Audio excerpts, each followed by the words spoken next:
Hi നമസ്കാരം. അപ്പോൾ ഞാനിന്ന് വന്നിട്ടുള്ളത് നമ്മുടെ മലബാർ സ്പെഷ്യൽ എഗ് ബിരിയാണി അല്ലെങ്കിൽ മുട്ട ബിരിയാണി ആയിട്ടാണ്. അപ്പോൾ നമുക്ക് ഈ ഒരു ബിരിയാണി റെഡിയാക്കാനായിട്ട് കുറച്ച് ഇൻഗ്രീഡിയൻസും അതുപോലെ ഇൻഗ്രീഡിയൻസിൻ്റെ ക്വാണ്ടിറ്റിയും കുറച്ച് മാത്രമേ ആവശ്യമുള്ളൂ. പക്ഷേ നല്ലൊരു ടേസ്റ്റുള്ള ബിരിയാണി ആട്ടോ ഇത്. അപ്പോൾ ഞാൻ ഈ വീഡിയോയിൽ പറയാൻ വിട്ടുപോയിട്ടുള്ള പ്രധാനമായിട്ടുള്ള കാര്യം എന്താണെന്ന് വെച്ചാൽ, ഞാൻ ഈ ബിരിയാണി റെഡിയാക്കുമ്പോൾ റൈസ് റെഡിയാക്കാനായിട്ട് ഉപയോഗിക്കുന്നത് നമ്മുടെ ജീരകശാല അരിയാണ്, അല്ലെങ്കിൽ കൈമ അരി, നമ്മുടെ ചെറിയ അരിയിൽ ആ ഒരു അരിയാണ് എടുത്തിട്ടുള്ളത്. ആ ഒരു അരിയാട്ടോ ഈ ബിരിയാണിക്ക് ടേസ്റ്റ് കൊടുക്കുന്നത്. അപ്പോൾ ഞാനത് പറയാനായിട്ട് ഈ വീഡിയോയിൽ വിട്ടുപോയിട്ടുണ്ട്. അപ്പോൾ നിങ്ങളൊന്ന് ശ്രദ്ധിച്ചാൽ മതി. അപ്പോൾ നമുക്ക് പെട്ടെന്ന് തന്നെ വീഡിയോയിലോട്ട് കിടക്കാം. വീഡിയോയിലോട്ട് കിടക്കുന്നതിന് മുന്നേ എൻ്റെ ചാനലിലെ വീഡിയോസൊക്കെ ആദ്യമായിട്ട് കാണുകയാണെങ്കിൽ അല്ലെങ്കിൽ വീഡിയോസൊക്കെ ഇഷ്ടപ്പെടുകയാണെങ്കിൽ ചാനൽ സബ്സ്ക്രൈബ് ചെയ്യാൻ മറക്കരുത് കേട്ടോ. അപ്പോൾ നമുക്ക് പെട്ടെന്ന് തന്നെ ഈ എഗ് ബിരിയാണി അല്ലെങ്കിൽ ഈ മുട്ട ബിരിയാണി എങ്ങനെയാണ് റെഡിയാക്കുന്നത് നോക്കാം. നമ്മുടെ ഈ മുട്ട ബിരിയാണി റെഡിയാക്കാനായിട്ട് നമ്മൾ ആദ്യം ചെയ്ത് കൊടുക്കുന്നത് മസാലയാണ് റെഡിയാക്കാൻ പോകുന്നത്. അതിനായിട്ട് ഞാനൊരു പാന് ചൂടാക്കിയിട്ടുണ്ട്. ചൂടാവുന്ന സമയത്ത് അതിലോട്ട് 1 ടേബിൾ സ്പൂൺ നമ്മുടെ വെജിറ്റബിൾ ഓയിലും അതുപോലെ 1 ടേബിൾ സ്പൂൺ നമ്മുടെ സാധാരണ നെയ്യും ചേർത്ത് കൊടുത്തിട്ടുണ്ട്. നെയ്യ് ചേർക്കാൻ നിങ്ങൾക്ക് താല്പര്യം ഇല്ല എന്നുണ്ടെങ്കിൽ 2 ടേബിൾ സ്പൂൺ വെജിറ്റബിൾ ഓയിൽ ചേർത്ത് കൊടുത്താൽ മതി കേട്ടോ. അപ്പോൾ ഓയിലൊന്ന് ചൂടാവുന്ന സമയത്ത് നമുക്ക് ഇതിലോട്ട് ഇഞ്ചി, വെളുത്തുള്ളി, പച്ചമുളക് ചതച്ചത് 1.5 ടേബിൾ സ്പൂൺ നമുക്ക് ഇട്ട് കൊടുക്കാം. അപ്പോൾ ഇതിലോട്ട് മുട്ട ബിരിയാണിയൊക്കെ റെഡിയാക്കുമ്പോഴേ എപ്പോഴും ശ്രദ്ധിക്കേണ്ട കാര്യം, ഒരുപാട് ഇൻഗ്രീഡിയൻസിൻ്റെ ആ ഒരു ക്വാണ്ടിറ്റി നമുക്ക് ആവശ്യമില്ല കേട്ടോ. കുറച്ച് ഇൻഗ്രീഡിയൻസ് മാത്രം മതിയേ. അപ്പോൾ അതൊന്ന് വാടുന്ന സമയത്ത് നമുക്കിതിലോട്ട് സവാള ആഡ് ചെയ്ത് കൊടുക്കാം കേട്ടോ. ഞാനിവിടെ എടുത്തിട്ടുള്ളത് ഒരു 4 അല്ലി വെളുത്തുള്ളി, അതുപോലെ ചെറിയൊരു പീസ് ഇഞ്ചി, പിന്നെ പച്ചമുളക് എടുത്തിട്ടുള്ളത് ഒരു 5 പച്ചമുളക് ചതച്ചെടുത്തിട്ടുണ്ട് കേട്ടോ. പിന്നെ പച്ചമുളകിൻ്റെ ആ ഒരു എരിവിൻ്റെ അളവിനനുസരിച്ച് നിങ്ങൾ പച്ചമുളകിൻ്റെ എണ്ണം കൂട്ടിയോ കുറച്ചോ ചെയ്തെടുക്കുക കേട്ടോ. നന്നായിട്ടങ്ങ് ഇളക്കി കൊടുക്കുക. ഇതിൻ്റെ ആ ഒരു പച്ച സ്മെല്ല് മാറുന്ന സമയത്ത് നമുക്കിതിലോട്ട് സവാള ആഡ് ചെയ്ത് കൊടുക്കാം. സവാള എന്ന് പറയുന്നത് ഞാനിപ്പോൾ ഇവിടെ ഒരു 3 മീഡിയം സൈസുള്ള സവാള നീളത്തിൽ അരിഞ്ഞെടുത്തിട്ടുണ്ട് കേട്ടോ. അത് നമുക്കിതിലോട്ട് ചേർത്ത് കൊടുക്കാം. നന്നായിട്ടൊന്ന് മിക്സ് ചെയ്യുക കേട്ടോ. വളരെ എളുപ്പമാണ് ഉണ്ടാക്കാനായിട്ട്. നമ്മൾ ചിക്കൻ ബിരിയാണി വയ്ക്കുന്ന ആ ഒരു ടൈമൊന്നും നമുക്ക് മുട്ട ബിരിയാണിക്ക് ആവശ്യമില്ല. ഇനി നമുക്ക് ഈ സവാള ഒന്ന് വാടി കിട്ടാൻ ആവശ്യമായിട്ടുള്ള ഉപ്പ് ഇതിലോട്ട് ആഡ് ചെയ്ത് കൊടുക്കുക. നന്നായിട്ട് അങ്ങ് മിക്സ് ചെയ്യുക. നമ്മുടെ സവാളയുടെ കളറൊക്കെ അത്യാവശ്യം ഒന്ന് മാറി വരുന്ന സമയത്ത് നമുക്ക് ഇതിലോട്ട് ആവശ്യമായിട്ടുള്ള പൊടികൾ ചേർത്ത് കൊടുക്കാം. പൊടികൾ ഇപ്പോൾ ഞാൻ എടുത്തിട്ടുള്ളത് ഒരു 1/2 ടീസ്പൂൺ മഞ്ഞൾപ്പൊടി എടുത്തിട്ടുണ്ട്. അതുപോലെ 3/4 ടീസ്പൂൺ നമ്മുടെ സാധാരണ മുളക് പൊടി, 1/4 ടീസ്പൂൺ കുരുമുളക് പൊടി, 3/4 ടീസ്പൂൺ ഗരം മസാല, 3/4 ടീസ്പൂൺ മല്ലിപ്പൊടി കേട്ടോ. നമ്മൾ ചിക്കൻ മസാലയിൽ ഇടുന്ന പോലെ ഒരുപാട് പൊടികളുടെ ആവശ്യം നമുക്ക് എഗ് ബിരിയാണിയിൽ വേണ്ട കേട്ടോ. നന്നായിട്ട് അങ്ങ് മിക്സ് ചെയ്യുക. പിന്നെ പൊടികൾ ഇടുന്നതിന് മുന്നേ എണ്ണ കുറവാണെങ്കിൽ എണ്ണ ഒഴിച്ച് കൊടുക്കുക കേട്ടോ. നന്നായിട്ടങ്ങ് മിക്സ് ചെയ്ത് കൊടുക്കുക. നമ്മുടെ ഈ മസാലയിൽ നല്ലൊരു മണവും അതുപോലെ ടേസ്റ്റൊക്കെ കൂടാനായിട്ട് ഞാൻ ഈ മസാലയിലോട്ട് ചേർത്ത് കൊടുക്കാൻ പോകുന്നത് ഒരു 3 ഏലക്കായ, 2 ഗ്രാമ്പു, ഒരു ചെറിയൊരു പീസ് പട്ട, ഒരു 1/4 ടീസ്പൂൺ നമ്മുടെ പെരിഞ്ജീരകം. ഈ ഗരം മസാല കൂടാതെ കേട്ടോ. നന്നായിട്ട് ചൂടാക്കിയിട്ടൊന്നുമില്ല, നന്നായിട്ട് മിക്സിയിലിട്ട് പൊടിച്ചെടുത്ത കേട്ടോ ഇത്. അത് നമുക്ക് 1 ടീസ്പൂൺ നിറയെ ഇതിലോട്ട് ചേർത്ത് കൊടുക്കാം. അത് മസ്റ്റാണ് കേട്ടോ, കാരണം നല്ലൊരു ടേസ്റ്റ് കൊടുക്കും, നല്ലൊരു ഫ്ലേവറും ഉണ്ടാകും കേട്ടോ നമ്മുടെ ഈ ബിരിയാണിക്ക്. അപ്പോൾ നന്നായിട്ട് അങ്ങ് മിക്സ് ചെയ്യുക. 1 ടീസ്പൂൺ ഇപ്പോൾ ചേർത്ത് കൊടുത്താൽ മതി. എന്നിട്ട് നമുക്ക് ലാസ്റ്റ് വേണമെങ്കിൽ നോക്കിയിട്ട് മസാലയൊക്കെ ആയതിന് ശേഷം മുകളിലായിട്ടായിട്ട് ഒന്ന് ഇട്ട് കൊടുക്കുക കേട്ടോ. നന്നായിട്ടൊന്ന് മിക്സ് ചെയ്യുക. ഗരം മസാല കൂടാതെയാണ് ഇത് വേണ്ടത് കേട്ടോ. ഗരം മസാല ഓൾറെഡി നിങ്ങൾ ഇടണം, അത് കൂടാതെ ഇത് ഇടണം കേട്ടോ. പൊടികളുടെ പച്ചമണം ഒന്ന് മാറുന്ന ടൈമിൽ ഇതിലോട്ട് നമുക്കൊരു മീഡിയം സൈസുള്ള തക്കാളി ഞാൻ ചെറുതായിട്ട് കട്ട് ചെയ്തിട്ടുണ്ട്. അതുപോലെ കുറച്ച് മല്ലിയില കേട്ടോ, ഒരു കൈപ്പിടി മല്ലിയില ഇതിലോട്ട് ഇട്ട് കൊടുക്കുക. ഈ ഒരു സമയത്ത് നിങ്ങളുടെ കയ്യിൽ ഫ്രഷ് ആയിട്ടുള്ള പുതിന ഇല ഉണ്ടെന്നുണ്ടെങ്കിൽ ചേർത്ത് കൊടുക്കുക കേട്ടോ. എൻ്റെ അടുത്ത് ഇപ്പോൾ ഫ്രഷ് ആയിട്ടുള്ളത് ഇല്ല, അതുകൊണ്ട് ഞാൻ ചേർത്ത് കൊടുക്കുന്നില്ല. പിന്നെ മല്ലിയിലയും പുതിന ഇലയും ചേർക്കുമ്പോഴേ എപ്പോഴും ശ്രദ്ധിക്കേണ്ട കാര്യം, നല്ല ഫ്രഷ് ഉണ്ടെങ്കിൽ മാത്രം ആഡ് ചെയ്ത് കൊടുത്താൽ മതിയേ, അല്ലെങ്കിൽ ചേർക്കാതിരിക്കുക കേട്ടോ. വേഗം നന്നായിട്ടങ്ങ് മിക്സ് ചെയ്ത് കൊടുക്കുക. ഇനി ഇതിൻ്റെ കൂടെ തന്നെ നമുക്ക് ഒരു 1.5 ടേബിൾ സ്പൂൺ നല്ല കട്ടിയുള്ള തൈര് കേട്ടോ ഇതിൻ്റെ തൊട്ട് ചേർത്ത് കൊടുക്കാം. അത് ചേർക്കുന്നത് എന്തിനാണെന്ന് വെച്ചാൽ നമ്മൾ ഗ്രേവി നല്ലൊരു റിച്ച് ഗ്രേവി ആയിട്ട് നിൽക്കും. നമ്മൾ ചിക്കൻ ബിരിയാണിയിലൊക്കെ കാഷ്യൊക്കെ അരച്ച് ചേർത്താണ് ചെയ്തത്, പക്ഷേ ഇതിൽ അതിൻ്റെ ആവശ്യമില്ല. നമുക്ക് തൈര് ചേർത്ത് കൊടുത്താൽ മതി. ഇത് നന്നായിട്ട് അങ്ങ് മിക്സ് ചെയ്യുക. പിന്നെ തൈര് ചേർക്കുമ്പോഴേ എപ്പോഴും ശ്രദ്ധിക്കേണ്ട കാര്യം, ചേർത്ത ഉടനെ തന്നെ നന്നായിട്ട് അങ്ങ് ഇളക്കി കൊടുക്കുക കേട്ടോ. അല്ലെങ്കിൽ അറിയാലോ, തൈര് പിരിഞ്ഞു പോകാനുള്ള ചാൻസ് കൂടുതലായതുകൊണ്ട് നന്നായിട്ട് അങ്ങ് മിക്സ് ചെയ്യുക കേട്ടോ. നമ്മുടെ തക്കാളിയൊക്കെ നന്നായിട്ട് പേസ്റ്റ് ആവുന്ന ആ ഒരു സമയത്ത് നമുക്കിതിലോട്ട് ഒരു അര ഗ്ലാസ് നന്നായിട്ട് തിളച്ച വെള്ളം കേട്ടോ. ചൂടുള്ള വെള്ളമാണേ, ഒരിക്കലും തണുത്ത വെള്ളം ഒഴിക്കരുത്. ചൂടുള്ള വെള്ളം അര ഗ്ലാസ് ഒഴിച്ചു കൊടുക്കുക കേട്ടോ. ഒരുപാട് കൂടിപ്പോവണ്ട, ഒന്ന് മിക്സ് ചെയ്യുക. ഇനി ഇത് നന്നായിട്ടൊന്ന് തിളച്ച് വരുന്ന സമയത്ത് നമുക്കിതിലോട്ട് മുട്ട, പുഴുങ്ങി വെച്ച മുട്ട ചേർത്ത് കൊടുക്കാം. ഇത് നന്നായിട്ടൊന്ന് തിളക്കട്ടെ. നമ്മുടെ ഈ മസാല നന്നായിട്ട് തിളയ്ക്കുന്നുണ്ട്. ആ ഒരു സമയത്ത് നമുക്ക് പുഴുങ്ങി വെച്ച മുട്ട ഇതിലോട്ട് ചേർത്ത് കൊടുക്കാം കേട്ടോ. ഞാനിപ്പോൾ ഇവിടെ ഒരു 6 മുട്ടയാണ് പുഴുങ്ങിയിട്ട് എടുത്തിട്ടുള്ളത്. അത് നമുക്ക് ഇതിലോട്ട് ചേർത്ത് കൊടുക്കാം.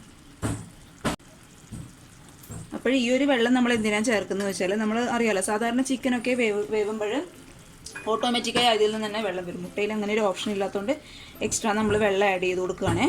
അപ്പോൾ നന്നായിട്ട് ആ മസാലയൊക്കെ നന്നായിട്ട് മുട്ടയിൽ അങ്ങ് പിടിച്ചോളും. ഡ്രൈ ആയിട്ട് നമ്മൾ ഇടുമ്പോൾ മസാലയൊന്നും കറക്റ്റായിട്ട് നമുക്ക് മുട്ടയിലോട്ട് പിടിക്കത്തില്ല. അതുകൊണ്ട് അതിന് വേണ്ടിയിട്ടാണ് ഇങ്ങനെ ചെയ്യുന്നത് കേട്ടോ. നന്നായിട്ട് അങ്ങ് മിക്സ് ചെയ്തോളൂ.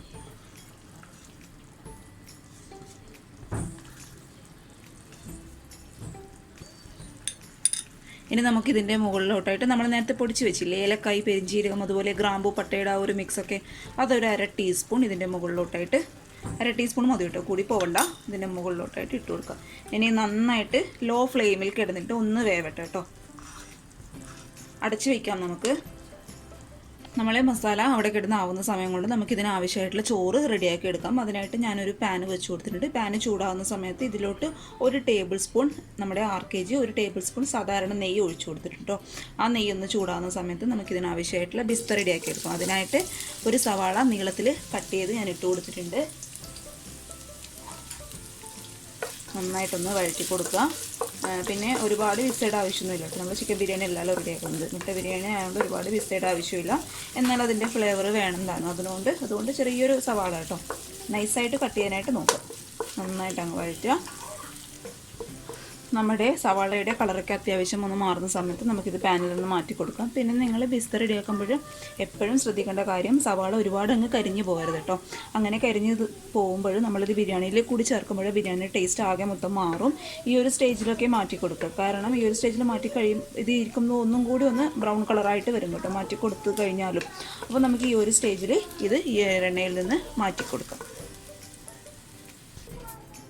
സവാള ഞാൻ മാറ്റി കൊടുത്തിട്ടുണ്ട്. പിന്നെ ഞാൻ നിങ്ങളുടെ അടുത്ത് ഒരു പ്രത്യേക ഒരു കാര്യം പറയാം. ഞാനിപ്പോൾ ഇവിടെ കുറച്ച് നെയ്യും അതുപോലെ 6 kg മാത്രമേ യൂസ് ചെയ്തിട്ടുള്ളൂ. ഒരുപാട് അങ്ങ് ഉപയോഗിച്ചിട്ടില്ല. നിങ്ങൾക്ക് കൂടുതൽ ഉപയോഗിക്കാൻ താല്പര്യം ഉണ്ടെന്നുണ്ടെങ്കിൽ ആ ഒരു ഇൻഗ്രീഡിയൻസിൻ്റെ ക്വാണ്ടിറ്റി ഒന്ന് കൂട്ടി കൊടുത്തോളൂ കേട്ടോ. അപ്പോൾ നമ്മൾ സവാള മാറ്റിയ ആ ഒരു ടൈമിൽ നമുക്ക് ഇതിലോട്ട് ആവശ്യമായിട്ടുള്ള സ്പൈസസ് ചേർത്ത് കൊടുക്കാം. കുറച്ച് പെരിഞ്ചീരകം എടുത്തിട്ടുണ്ട്, ഒരു 1/4 ടീസ്പൂൺ ഇല്ല, അതുപോലെ 2 ഏലക്കായ ഒന്ന് കുത്തിയെടുത്തിട്ടുണ്ട്, അതുപോലെ ചെറിയ പീസ് പട്ട, അതുപോലെ 2 പീസ് ഗ്രാമ്പു കേട്ടോ, പിന്നെ ചെറിയൊരു പീസ് ബേ ലീവ്സ്. അത് നമുക്ക് ഈ നെയ്യിലോട്ട് ഇട്ട് കൊടുക്കാം. നന്നായിട്ട് അങ്ങ് വഴറ്റി കൊടുക്കുക. ഇനി നമുക്കിതിലോട്ട് ആവശ്യമായിട്ടുള്ള വെള്ളം, നമ്മുടെ ഈ അരിക്ക് ആവശ്യമായിട്ടുള്ള വെള്ളം ചേർത്ത് കൊടുക്കാം. ഞാനിപ്പോൾ ഇവിടെ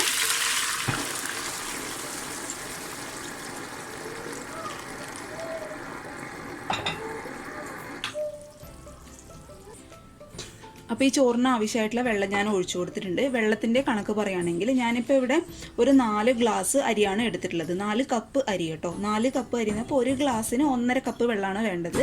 അപ്പോൾ 1.5 കപ്പ് എന്ന് പറയുമ്പോൾ 4 ഗ്ലാസ് എടുക്കുമ്പോൾ 6 കപ്പ് വെള്ളമാണ് ഞാനിവിടെ ഒഴിച്ചു കൊടുത്തിട്ടുള്ളത്. 1 ഗ്ലാസ്സിന് 1.5 കപ്പ് വെള്ളം കേട്ടോ. 1 ഗ്ലാസ് അരിക്ക് 1.5 കപ്പ് വെള്ളം. അപ്പോൾ അത് ഞാനിവിടെ നല്ല തിളച്ചുകൊണ്ടിരിക്കുന്ന വെള്ളം ഈ ഒരു പാനിലോട്ട് ഒഴിച്ചു കൊടുത്തിട്ടുണ്ട്. ഇനി ഇതൊന്ന് തിളയ്ക്കുമ്പോൾ നമുക്കിതിലോട്ട് അരി ഇട്ട് കൊടുക്കാം. ഇനി നമുക്ക് ഈ റൈസിന് ആവശ്യമായിട്ടുള്ള ഉപ്പ് ഇട്ട് കൊടുക്കാം കേട്ടോ. ഉപ്പ് നോക്കിയിട്ട് ഇട്ട് കൊടുത്താൽ മതി, ഒരുപാട് കൂടി പോകണ്ട. പക്ഷേ ബിരിയാണിയൊക്കെ ആകുമ്പോൾ ഈ വെള്ളത്തിൻ്റെ ടേസ്റ്റ് നോക്കുമ്പോൾ ഉപ്പൊന്ന് മുന്നിട്ട് നിൽക്കണം. അപ്പോഴേ നമ്മുടെ റൈസിന് നന്നായിട്ട് ഉപ്പ് പിടിക്കുക. അപ്പോൾ ഉപ്പ് ഇട്ട് കൊടുത്തിട്ടുണ്ട്. ഇനി ഞാൻ ഈ വെള്ളം തിളയ്ക്കുമ്പോൾ നമുക്കിതിലോട്ട് അരി ഇട്ട് കൊടുക്കാം. അരിൻ്റെ കാര്യം ഞാൻ പറയുകയാണെങ്കിൽ ഞാനിപ്പോൾ കണ്ടോ 4 കപ്പ് ജീരകശാല അരിയാണ് എടുത്തിട്ടുള്ളത്. അപ്പോൾ അരിൻ്റെ ആ ഒരു വിശദീകരണമൊക്കെ ഞാൻ മുന്നേയുള്ള ബിരിയാണിയിൽ പറഞ്ഞിട്ടുണ്ട്. നമ്മൾ ഉണ്ടാക്കുന്ന ഒരു 1/2 മണിക്കൂർ മുന്നേ എങ്കിലും അരി നന്നായിട്ട് കഴുകി വെച്ച് വെള്ളത്തിലിട്ട് കുതിർത്ത് വെച്ച് നന്നായിട്ട് ഡ്രെയിൻ ചെയ്തെടുത്ത അരി കേട്ടോ ഇത്. അപ്പോൾ ഒരുപാട് അങ്ങ് പിന്നെയും പറയുമ്പോൾ വീഡിയോ ഒരുപാട് അങ്ങ് ലെങ്ത് ആവും. നിങ്ങൾക്ക് അരിൻ്റെ കാര്യത്തിൽ എന്തെങ്കിലും ഡൗട്ട് ഉണ്ടെങ്കിൽ മുന്നേ ഞാനൊരു കൊഞ്ച് ബിരിയാണി ഇട്ടിട്ടുണ്ട്, അതുപോലെ നെയ്ച്ചോറിൻ്റെ റെസിപ്പി ഇട്ടിട്ടുണ്ട്, അതുപോലെ നമ്മുടെ സാധാരണ തലശ്ശേരി ചിക്കൻ ബിരിയാണി ഇട്ടിട്ടുണ്ട്. ആ ഒരു വീഡിയോ കണ്ടു നോക്കൂ കേട്ടോ. എന്തിനാണ് നമ്മളങ്ങനെ ചെയ്യുന്നതൊക്കെ ആ വീഡിയോയിൽ ഞാൻ ഡീറ്റെയിൽ ആയിട്ട് പറഞ്ഞിട്ടുണ്ട്. അത് പിന്നെയും ഞാനിതിലേക്ക് എടുത്ത് പറയുന്നില്ല കേട്ടോ. അപ്പോൾ നമുക്ക് നമ്മുടെ അരി നമുക്ക് ഇതിലോട്ട് ഇട്ട് കൊടുക്കാം. വെള്ളം നന്നായിട്ട് തിളയ്ക്കുന്നുണ്ട്. നമ്മൾ അരി ഇട്ട് കൊടുത്ത ഉടനെ തന്നെ നമ്മൾ സ്റ്റൗ പതുക്കെ മീഡിയം ഫ്ലെയിമിലോട്ട് മാറ്റി നന്നായിട്ട് നമുക്കിതൊന്ന് അടച്ച് വെച്ച് വേവിക്കാം കേട്ടോ. ഒരിക്കലും ഫുൾ ഫ്ലെയിമിൽ ഇടരുത്, വെള്ളം പെട്ടെന്ന് അങ്ങ് വറ്റിപ്പോവും. അതേസമയം അരി ഒട്ടും വെന്തിട്ടും ഉണ്ടാവില്ല.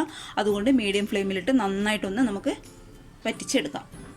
മസാലയൊക്കെ നന്നായിട്ട് സെറ്റായിട്ട് വന്നിട്ടുണ്ട് കേട്ടോ. ആ ഒരു ടൈം കൊണ്ട് ഇനി നമുക്ക് സ്റ്റൗ ഓഫ് ചെയ്യും. ഒരുപാട് അങ്ങ് വറ്റിച്ചെടുക്കണ്ട. ഇനി നമുക്ക് ഇതിലോട്ട് ഒരു കൈപ്പിടി മല്ലിയില അവസാനമായിട്ട് ചേർത്ത് കൊടുക്കാം.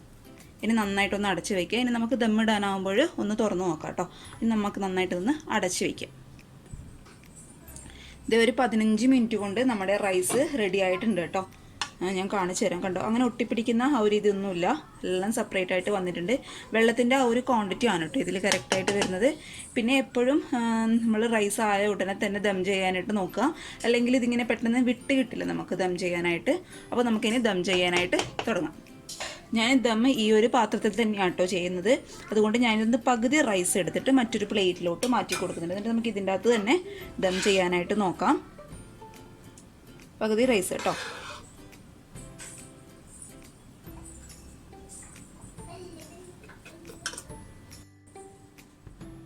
അങ്ങനെ നമുക്ക് ഈ മസാല, നമ്മുടെ മുട്ടയുടെ മസാല കംപ്ലീറ്റ് ആയിട്ട് ഇതിൻ്റെ മുകളിലോട്ട് ഇട്ട് കൊടുക്കാം കേട്ടോ. കംപ്ലീറ്റ് ആയിട്ട് ഞാൻ ഇട്ട് കൊടുത്തിട്ടുണ്ട്. പിന്നെ മസാല നമ്മൾ ഇതിലോട്ട് ഇടുമ്പോഴും എപ്പോഴും ശ്രദ്ധിക്കേണ്ട കാര്യം, ഈ ഒരു സെൻറ്ററിൽ മാത്രം അങ്ങ് ഇട്ട് കൊടുത്താൽ മതി, ചുറ്റുമായിട്ട് വേണ്ട കേട്ടോ. പ്രത്യേകിച്ച് മുട്ട മസാല കുഴപ്പമില്ല, മുട്ട ഇതിൻ്റെ ചുറ്റുമായിട്ട് മാത്രം ഇട്ട് കൊടുക്കുക. മസാല കുറച്ച് ഇങ്ങോട്ടേക്കൊക്കെ ആക്കി കൊടുക്കട്ടോ, നല്ല ഒരു സ്മെല്ലൊക്കെ കിട്ടാൻ വേണ്ടിയിട്ട്. മുട്ടയാക്കണ്ട, കാരണം മുട്ട പെട്ടെന്ന് അങ്ങ് നമ്മൾ ഇട്ട് മിക്സ് ചെയ്യുമ്പോൾ അങ്ങ് ഉടഞ്ഞു പോകും. അതുകൊണ്ട് മുട്ടയാക്കേണ്ട ആവശ്യമില്ല. ഇനി നമുക്കിതിൻ്റെ മുകളിലോട്ടായിട്ട് നമ്മൾ നേരത്തെ റെഡിയാക്കി വെച്ചിട്ടുള്ള നമ്മുടെ പിസ്ത ഇതിലോട്ട് ഇട്ട് കൊടുക്കാം. അതുപോലെ കുറച്ച് മല്ലിയില ഇതിലോട്ട് ഇട്ട് കൊടുക്കുന്നുണ്ട് കേട്ടോ. പിന്നെ നമുക്ക് വേണ്ടത്, ഞാനിതിലോട്ട് കുറച്ച് പനീർ, അതുപോലെ 1 ടീസ്പൂൺ പനീർ, അതുപോലെ 1 ടീസ്പൂൺ പാല്, ഇതിൻ്റെ അകത്തോട്ട് കുറച്ച് മഞ്ഞൾപ്പൊടി മിക്സ് ചെയ്ത് വെച്ചിട്ടുണ്ട്. നമ്മുടെ ബിരിയാണിക്ക് നല്ലൊരു കളർ വേണ്ടിയിട്ടാണ്. പിന്നെ റോസ് വാട്ടർ ചേർക്കുന്ന അറിയാതെ നല്ലൊരു സ്മെല്ല് കൊടുക്കും. ഇത് ഇതിലോട്ട് നമുക്ക് ചേർത്ത് കൊടുക്കാം. പിന്നെ നമ്മൾ ബാക്കി എടുത്ത് വെച്ചിട്ടുള്ള ചോറും കൂടി ഇതിൻ്റെ മുകളിലോട്ടായിട്ട് ഒന്ന് തട്ടി കൊടുക്കുക കേട്ടോ.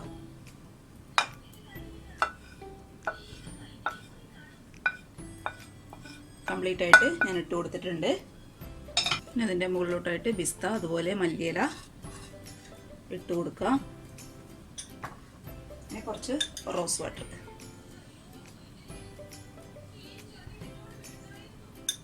കംപ്ലീറ്റ് ആയിട്ട് ആഡ് ചെയ്ത് കൊടുത്തു കേട്ടോ.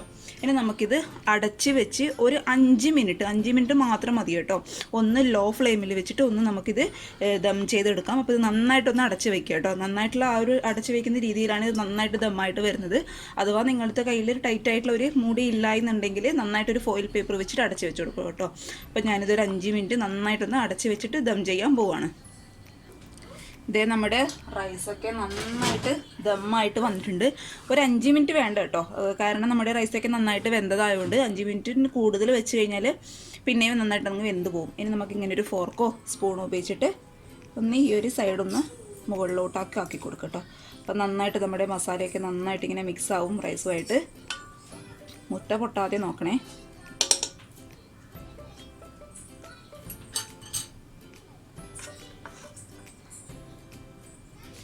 ഇങ്ങനെ ഒന്ന് ചെയ്ത് കൊടുത്താൽ മതി കേട്ടോ. അപ്പോൾ നമ്മൾ അടിയിലുള്ള മസാലയൊക്കെ മുകളിലോട്ടോട്ട് വന്നോളും.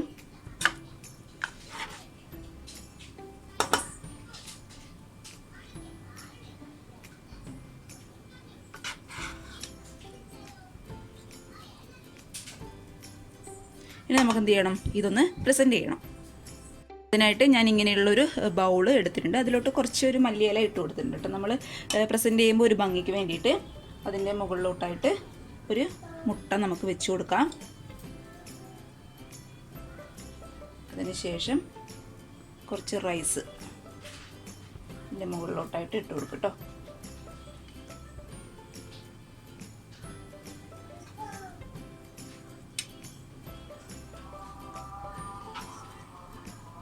ഇനി കുറച്ച് മസാല ഇട്ട് കൊടുക്കുക.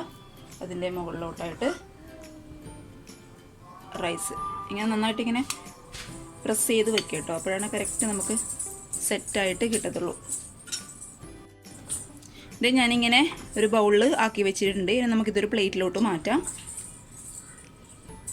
ഇങ്ങനെ ചെയ്താൽ മതി കേട്ടോ. ഇനി നമുക്കിത് പതുക്കെ ഒന്ന് പൊന്തിച്ച് കൊടുക്കാം. അടിപൊളിയായിട്ട് വന്നിട്ടുണ്ട്. കണ്ടോ, ഇങ്ങനെയൊക്കെ പ്രസൻറ്റ് ചെയ്യുമ്പോൾ ഒരു പ്രത്യേക ഒരു ടേസ്റ്റും അതുപോലെ ഭംഗിയായിരിക്കും കഴിക്കാനായിട്ട്. നിങ്ങൾക്ക് സൂം ചെയ്ത് കാണിച്ചു തരാവേ. കണ്ടോ, നല്ല ഭംഗിയായിട്ട് വന്നിട്ടുണ്ട്. അപ്പോൾ ഇഷ്ടപ്പെട്ടാൽ എല്ലാവരും ഇങ്ങനെ ഒന്ന് ട്രൈ ചെയ്ത് നോക്കൂ. നമ്മുടെ മലബാർ സ്പെഷ്യൽ എഗ് ബിരിയാണി. അപ്പോൾ ഒരുപാട് മസാലയുടെ ഒന്നും ആവശ്യമില്ല, ഗരം മസാലയാണ് ഇതിൽ ഇമ്പോർട്ടൻറ്റ്, അതാണ് ടേസ്റ്റും കൊടുക്കുന്നത് കേട്ടോ. അതായത് നിങ്ങളെല്ലാവരും ഇങ്ങനെ ഒന്ന് ട്രൈ ചെയ്ത് നോക്കൂ കേട്ടോ. ആ ഒരു ഇൻഗ്രീഡിയൻസിൻ്റെ ക്വാണ്ടിറ്റിയൊക്കെ വെച്ചിട്ട് ഒന്ന് ട്രൈ ചെയ്ത് നോക്കൂ. അതുപോലെ വീഡിയോസൊക്കെ കണ്ട് ഇഷ്ടപ്പെടുകയാണെങ്കിൽ ചാനൽ സബ്സ്ക്രൈബ് ചെയ്യാനും മറക്കരുത് കേട്ടോ. അപ്പോൾ എപ്പോഴും എല്ലാവരും ഹാപ്പി ആയിട്ടിരിക്കുക. അടുത്തൊരു നല്ല വീഡിയോ ആയിട്ട് കാണും വരെ താങ്ക്